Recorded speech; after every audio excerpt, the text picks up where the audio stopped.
Hello dear students, today we will discuss worksheet number 57, refraction of light. Bending of light when it enters obliquely from one transparent medium to another. The speed of light is maximum in vacuum, that is 3 into 10 to the power 8 meter per second. Cause of refraction, change in speed of light. Refraction through a rectangular glass slab. तो आप देख सकते हैं incident ray है, ठीक है। ये enter करने के बाद रिफ्रैक्ट हुई और ये नॉर्मल की तरफ बेंड हो गई, क्योंकि ग्लास जो है कांच का वो एक डेंस मटेरियल है, और जब ये ग्लास से बाहर आई तो नॉर्मल से दूर हट गई, क्योंकि ये एक रेयर मीडियम में आ गई, डेंस से रेयर में. The angle of incidence is equal to the angle of emergent. Lateral displacement depends on the refractive index of material and thickness of glass slab. Laws of refraction. The incident ray, refracted ray and normal to the interface of two transparent medium at the point of incidence all lie in the same plane. The ratio of sine of angle of incidence to the sine of angle of refraction is constant for a given pair of media and color of light. This law is known as Snell's law. Constant है is equal to sin I upon sin R. Sin I है angle of incident और R है angle of refraction.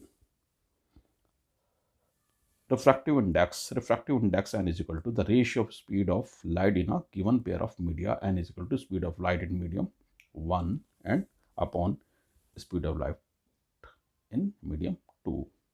Absolute refractive index of medium with respect to vacuum or air, n is equal to c upon v. C है speed of light in vacuum or air, और v है speed of light in medium, optically denser medium.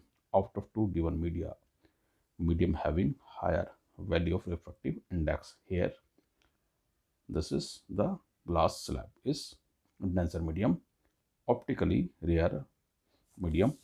Out of two given medium having lower value of refractive index, here optically rare medium is air given here, or maybe vacuum.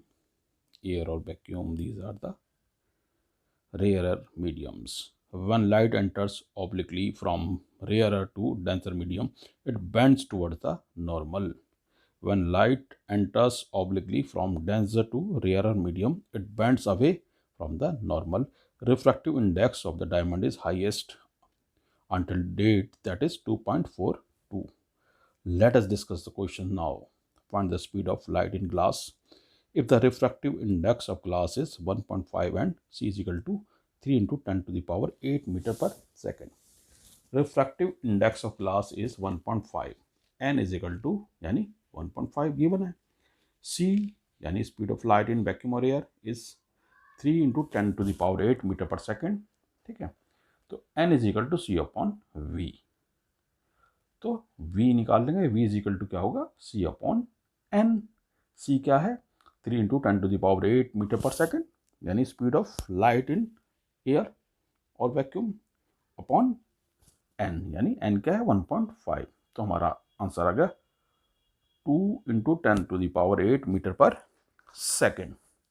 Question number 2, write laws of refraction.